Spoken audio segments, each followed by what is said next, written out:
Olá, tudo bem? Vamos para mais uma aula de História Contemporânea aqui no nosso canal, o Conhecimento. O título da nossa aula de hoje está aqui no quadro. Ó. É uma pergunta sobre a vida pública de Jesus. Jesus Cristo cometeu algum crime? Sim ou não? Para os cristãos, amigos e amigas, Jesus não cometeu nenhum crime.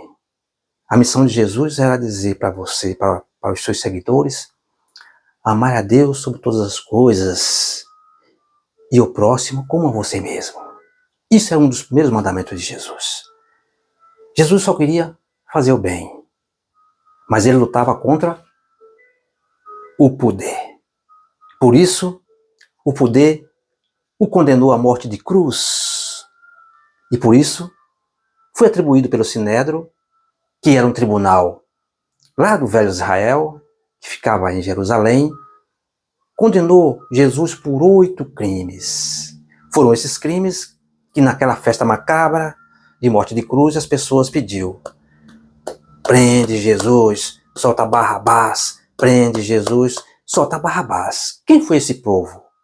Vamos ver quem foi esse povo. E vamos primeiro ler os crimes atribuídos a Jesus pelo Sinédrio.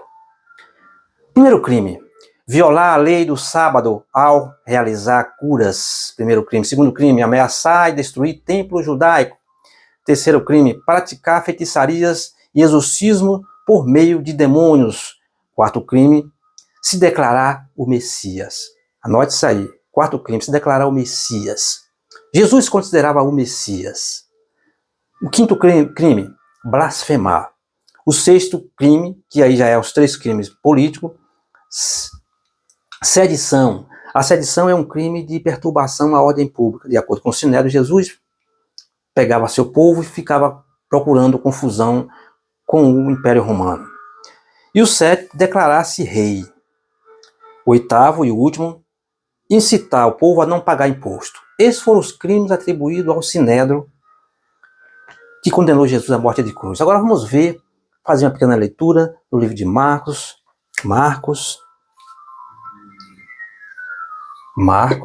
capítulo 15, versículos 6 a 15. Vamos fazer essa leitura aqui de Marcos, para a gente saber, para juntar as duas coisas aqui. Vamos lá. Ora, costumava ele soltar-lhes cada festa qualquer dos presos que pedissem.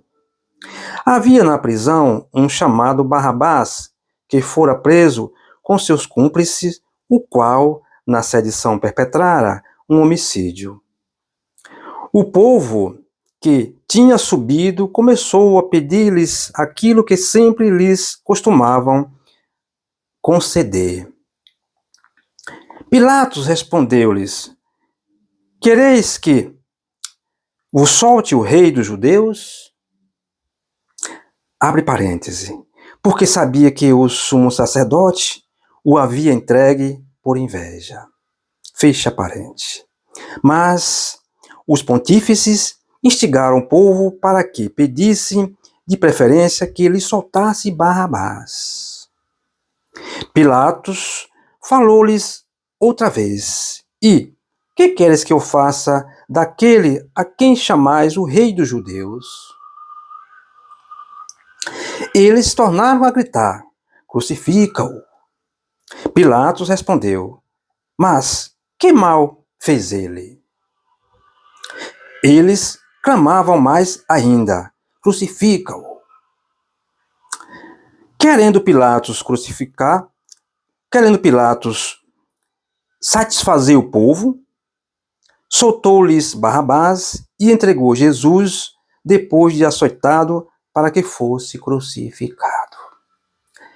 Essa é a leitura do livro de Marcos 6, 15, que diz, que está aqui bem claro. Vamos juntar com o que nós, pelos crimes de Jesus, e saber quem foi esse povo. Quem era aquele povo ali? Primeira figura número 1 era o Pôncio Pilatos, que nas festas de Páscoa soltava sempre um preso para que o povo fizesse festa e crucificasse aquele preso. Nesse dia, Jesus estava preso junto com com o Barrabás e os seus cúmplices, que foram condenados por crime, por ter praticado crime. O Barrabás era um mercenário e fazia parte do grupo de zelotes. Era um mercenário, faziam barbaridades e tinham sido presos por crime de morte, condenado por crime de morte. Ia para a cruz junto com Jesus. Mas aquela multidão gritava.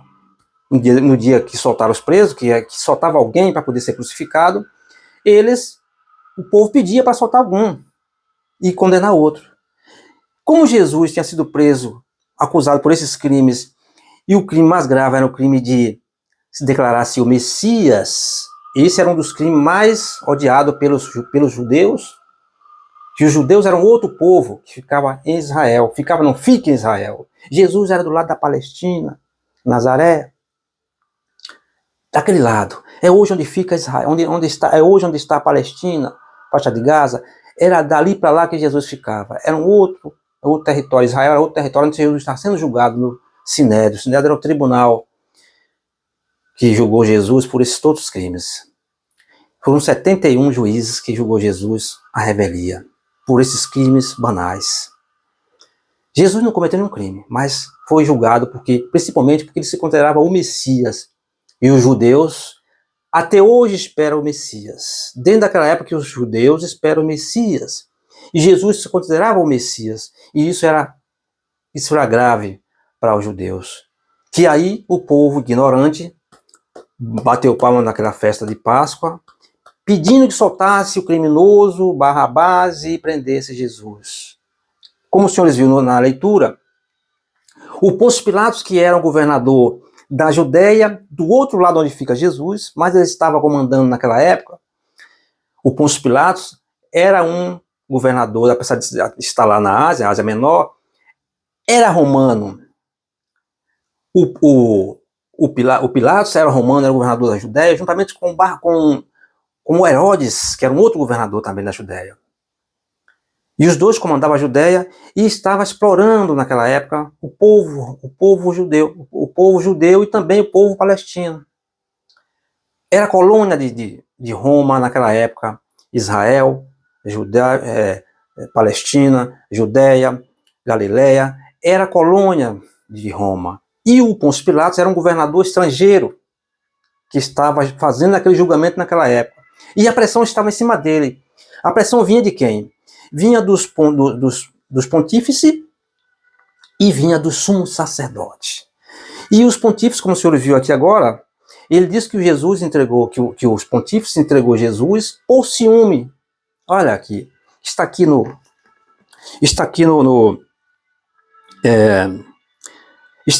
versículo 10.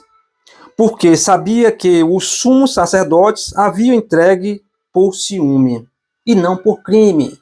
Mas, senhoras e senhores, como aquele povo sempre até hoje continua sendo a mesma coisa, por que aqui Israel hoje está condenando os palestinos, matando crianças, jovens e velhos? Os mesmos costumes de sempre. Querer condenar o vizinho por banalidade, por nada. Assim é o povo judeu. Foi eles que condenou Jesus à morte. Não tinha nenhum cristão naquele momento. Os judeus. Bem, então foram o sumo sacerdote e os pontífices. Se compararmos o tempo daquela época, o tempo de hoje, é igual. Quem foi que estava na Avenida Paulista no 7 de setembro, em cima daquele trio? Quem estava lá? O governador de São Paulo, Tarcísio de Freitas, representando quem? Pôncio Pilatos. Quem ele queria libertar? O Herodes. O Herodes não. Queria libertar quem? O Jair Messias Bolsonaro, que representa o Barrabás, que cometeu crime, mas mesmo assim o Pôncio Pilatos, que é representado por Tarcísio de Freitas, queria liberar, gritar ao povo, atacando o Supremo, atacando o ministro do Alexandre de Moraes, o Supremo, fazendo pressão para que o povo fizesse pressão no Supremo para poder libertar um criminoso. E condenar quem? Condenar o Supremo, condenar o povo que está defendendo o povo das garras desse marginal. É a mesma coisa. Quem estava junto com esse governador de São Paulo, o Tarcísio de Freitas? Quem estava naquele trio? Os pontífices de hoje e os sumos sacerdotes de hoje. Que era? Malafaia, é o pontífice, que é um grau acima do Sóstenes Cavalcante. Os dois, um é pontífice, o outro é Pôncio, um é pontífice, o outro é Barrabás. Vocês me entenderam que só muda o tempo, mas as pessoas continuam as mesmas? Eles defendem quem? Eles defendem isso aqui. O Tarcísio de Freitas, o Sóstenes Cavalcante e o Silas Malafaia defendem o poder. Assim como os pontífices daquela época e o sumo sacerdote e o governador Pôncio Pilatos defendiam o poder, pois estavam dominando naquela época, explorando o povo e dominando. Então não muda nada, só muda o tempo. As pessoas continuam a mesma coisa. Vocês me entenderam? Essa é a reflexão. Se você não pensar dessa forma, senhoras e senhores, nunca mais nós vamos saber, nós nunca vamos separar o joio do trigo, nunca você vai saber quem é cristão, nem quem é evangélico, nem quem é judeu, nem quem é ateu.